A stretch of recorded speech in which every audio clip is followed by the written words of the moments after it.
Hello, welcome back to Ride Rescue. In this episode, I'm going to attack these wing windows. This wing window appears to be broken down in here where it mounts somewhere. I don't know if it's the door that's messed up, whether there's a weld that is broken, or whether the frame is actually broken. So I'll be attacking that piece today. Also, the window cranks, they're notorious for breaking in these. Both of these are a mess. They don't work properly at all. So I'm going to tear into that and see just what all is involved. I do have the crank mechanisms and the wing windows pulled from my parts car. It's a tough job, and I have a pretty good idea what's wrong with the window cranks because the window cranks in the parts car were also broken. So I'm hoping that out of the two I can fix them. I did look up the parts. They're pretty expensive, $150 for the crank mechanism, $70 for the rubber. The rubber in these are bad, so it only makes sense while I've got everything torn apart to put new rubber in it. What happens with the wing window crank mechanism is it's riveted on the back side, and as you can see with this, it cranks in too far and hits the trim. And then when you try to crank it back the other way, you can see how loose everything is, and the wing window is not opening. By the time it finally gets to the point of opening, it's got a heavy space, and the wing window does open, but it's not opening properly, and it takes a lot of work to get it to open all the way. Part of that has to do with the rubber. This rubber is basically petrified. It's almost hard as stone, and if I try to bend it or move it, it's just cracking and breaking. So now in order to get the window closed, you can see it's hitting on the trim, and I don't want to damage the trim. So there's really a lot of issues with these wing windows, and it's a common problem that this particular style of wing window has.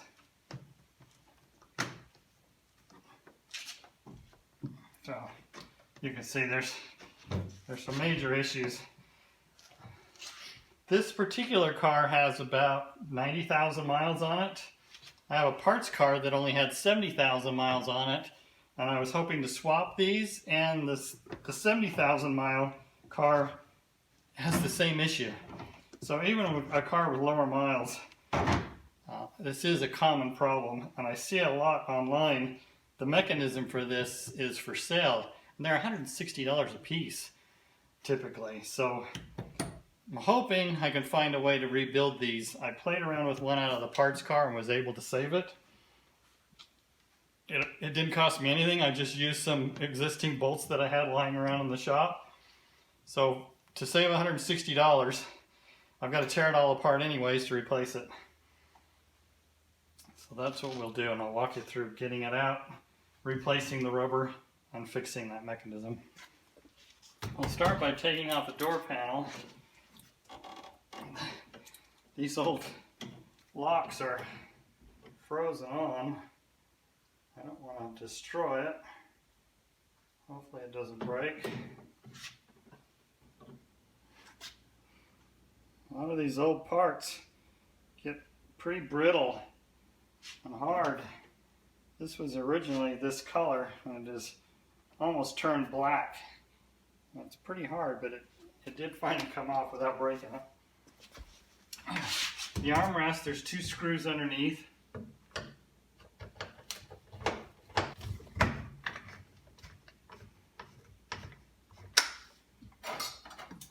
The handles and knobs, I have this tool that I bought that makes it much easier to remove these. There's a plastic sleeve. You have to get between the plastic sleeve and the handle with this tool. And once that tool is in the slot, it releases the clip that holds it on. And then it just slides off. The clip will fall out, so you got to keep an eye out for it. Sometimes they'll fall inside. But you can see how the mechanism works and what you're trying to get off. It just has this little horseshoe clip that goes into that notch. And the tool, what it does is it slides into that groove and it just slides that clip out of the way. You can do it without. I've removed them with little hooks where you hook up underneath there and get it underneath that clip and slide the clip out. But it is difficult, and a lot of times you'll damage the little plastic spacer that protects the door panel. So you can buy these different tools online. Once you slide that clip back into place, you can just force it back on and it'll snap into place. This little spacer has become pretty beat up from how bad it was to turn and open and close that wing window. There are screws on the bottom of this door panel that have pulled through, that have rotted over the years. It's nice to have some of these little clip pry bars, some plastic pry bars, so you can get them out without causing any more damage than necessary. All along this edge, on both edges, has little nails that go through holes in the door itself, and you just have to find those and pry them off.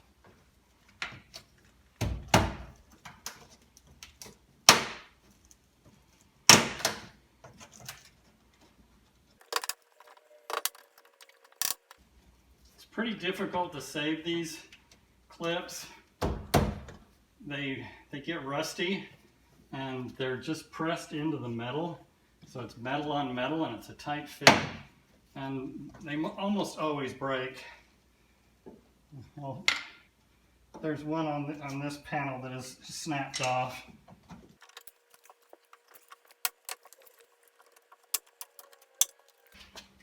Once you've got everything broken loose, it's just a matter of sliding that panel up off of the track.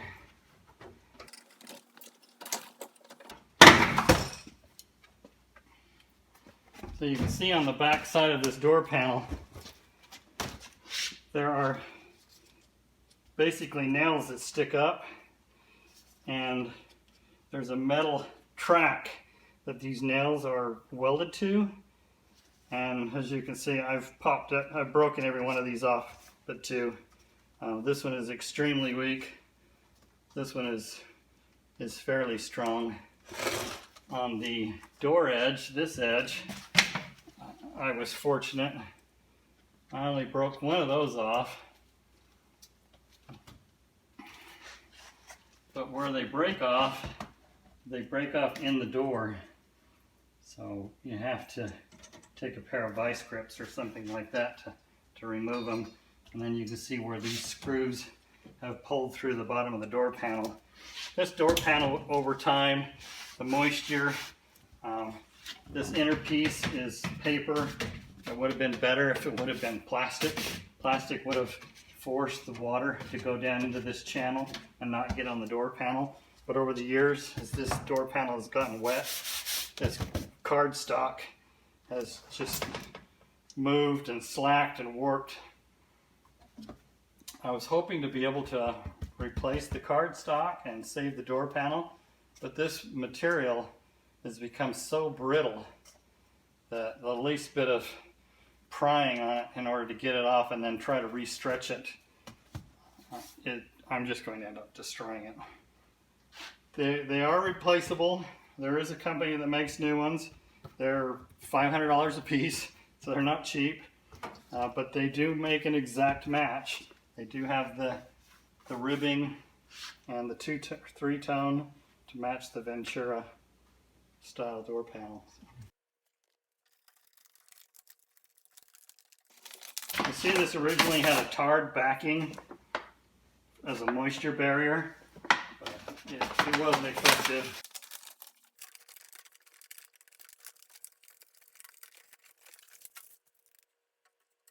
A common problem on these vent windows is they break in this area and everything just gets loose.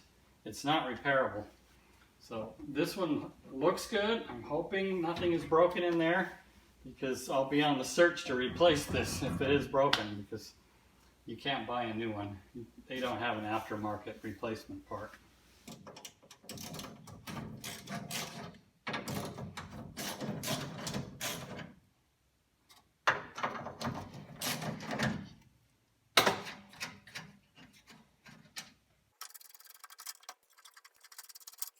You'll need to remove these 3 screws that holds this mechanism in place, and there's a bolt inside of there. I believe it's a 7/16 bolt. Yes. You'll need to remove all of those so that that mechanism can come loose. The mechanism will need to slide down out of the channel that holds the window in order to get it to slide up and out, because the mechanism is in the way. There's a metal bracket here that this screws to that you have to be able to work around. Fortunately, I'm in a high desert climate, so I don't have a lot of rust on these bolts, but there's some keeper nuts on the inside of this that can rust into place, and they're a lot of work to get them to break loose and take off. And then there is a bolt down here that has an adjustment screw on it. That has to come off as well. Now, once everything is loose, take those out of the tracks. The glass is in this channel, so you have to move it around the edge of the glass.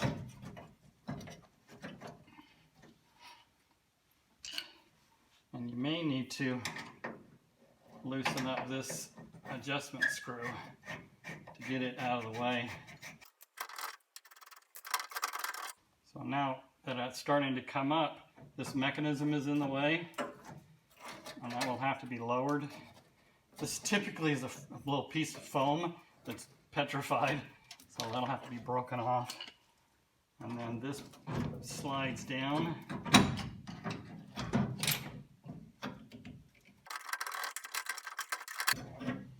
Oh, one thing I forgot, there is a screw that goes into the side that holds the rubber seal on. That will need to be removed.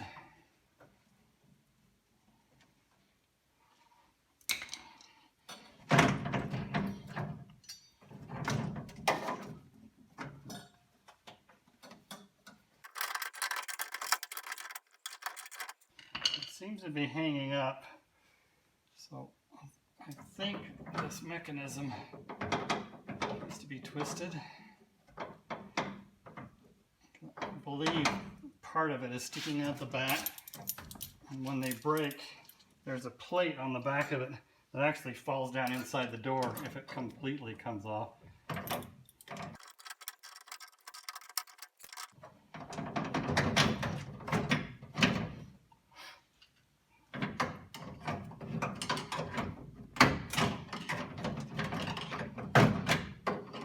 This should slide down into this valley.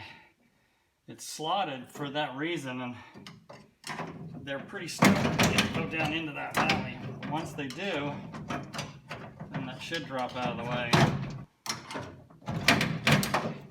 And there it goes. Now, we should be able to get this up out of that channel.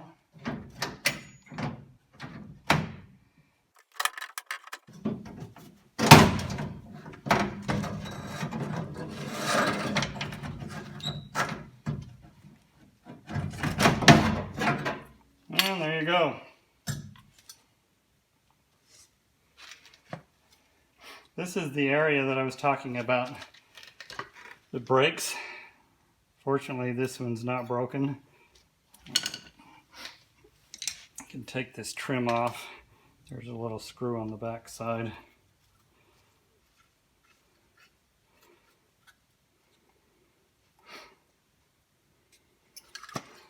And we can remove that piece of trim. I'm going to put the little screw back in so I don't lose it. It's such a dainty little thing. But now you can see the wing window works much more free. So that mechanism is just really binding up. The rubber is petrified. You can see it's just breaking off. So while I have this apart, I've purchased new rubber seal for this. It was $75 for a pair. And I'll walk you through replacing those too. This piece along here comes with the kit, and that's a tough one. But this outer piece just has screws along this edge, and it comes out fairly easy. So I'll set this up on a bench so that you can see how all of the pieces go together, and then how I can replace and rework this mechanism that is now in the door. So yeah, so you can see on this piece, this part that turns the wing window, there's supposed to be a plate on here, and that rivets into place. What happens is, as over time, as these start to gum up and you put pressure to crank it, it pops these rivets and that plate pops off. So this mechanism is just free inside and shouldn't be coming apart. But as you can see, there's nothing to hold it in place, and that's what's causing it to go in and out of the door panel. But if the plate is still inside the door, I can restore this, and I'll walk you through drilling out those rivets, drilling them all the way through, tapping it, and then putting some bolts in it so you can put it all back together. But one of the keys is to be able to lubricate. There's a plate here that can come off and lubricate this gear, but if you pry back those edges on a pot metal piece like this, it's almost impossible to get it to stay back together. So try to avoid taking this off. Spray a lot of WD-40 in there. Inside of this gear, I like to take some heavy-duty wheel bearing grease and force it inside of that part. You can see the gears in here. Force it in there, put in a little lubricant like a WD-40, work that mechanism back and forth, loosen everything up, and then do the same thing. Clean this gear, grease that up really well, and then we can put it all back together. If yours is rusty and pitted and this pot metal is expanded, you're pretty much toast. I don't think you'd have much choice in rebuilding it, and you'd probably be best to just buy a new part. And these are being made aftermarket because it is such a problem. But they're being made exactly the same way. So as they start to gum up, the brand new ones are going to break too. So by fixing these yourself, repairing them yourself, and tapping it and bolting it together, they should last. So we'll walk through that. So if I'm lucky, the missing part to this is inside the door. It should be, yeah, there it is. That's the piece, that's the culprit. The flaw in the design, that was riveted into place with these two rivets. And the pot metal rivet just does not hold. This has been sitting down on the bottom of the door, so it's a little bit corroded. It's a galvanized piece, but I should be able to clean that up, grease it, and reattach it, and make this mechanism work again. As long as this area isn't locked up. I know it's not because we were able to get it to work, but it's not working well enough. I should be able to turn this by hand, but I'm not able to turn it. But let's see if we can rebuild that. So here we are on my high-tech workbench. So what I've done, these are the rivets, the rivet areas. I thought I was recording when I filed off those rivets and drilled them out, but apparently my recording wasn't working at the time. So just a real quick recap.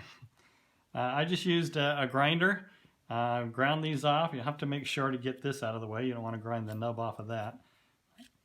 But that is the shaft that is the culprit to blowing out those two rivets. This is the plate that is riveted in, and that's what holds in that shaft. So once this pops off, I mean, you could theoretically crimp those rivets back down, but it's just going to blow out again. So if you take a grinder and grind those rivets off smooth with this plate, and then if you drill them out, well, I used a drill, and I used a drill that was the size of these bolts. I've tried a couple of different bolts. These heavier sheet metal screws seem to work just as well as a fine thread, but you can use a finer thread and then tap these out. Get that back off. And then once you tap out those holes so that you're not putting a whole lot of pressure, because you can see there's not a lot of material here to just drive in a self-tapping bolt. You're probably going to crack and split out these areas, especially this one. There's not a whole lot of material there. So by tapping it and then using a little more care and finesse into getting these prepared to run a bolt in, then you'll be able to really tighten it down without having to worry about stripping that area or cracking and blowing it out. And then this gear on the inside, that's the one where you need to get some WD-40 in there, get some lightweight machine oil, get that to really work. I like to even overfill it. I mean, just really fill it up with WD-40 and use that as not only a lubricant but as a cleaner to really clean up and loosen up all that old grime that's inside of there. Rinse it out good, and then I use some wheel bearing grease. Really pack that bearing and work it. You can see this one works pretty smooth. It's very free. And then the same thing with this one. You can see it's got some rust on the shaft, but this shaft doesn't really affect anything. This area right here is the part that runs up against this area, this sleeve. So I've cleaned that up, used a little scouring pad, used some scouring pad on this shaft as well, and then lubricated it, put grease on that worm gear, and now you can see it works very free.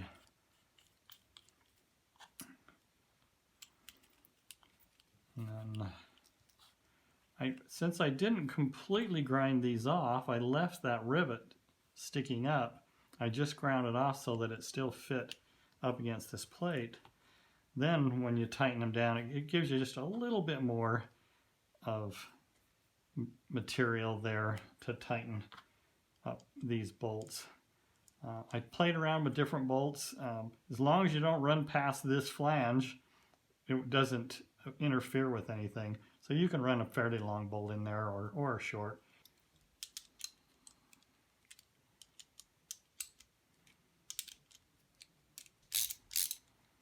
And just snug it down good.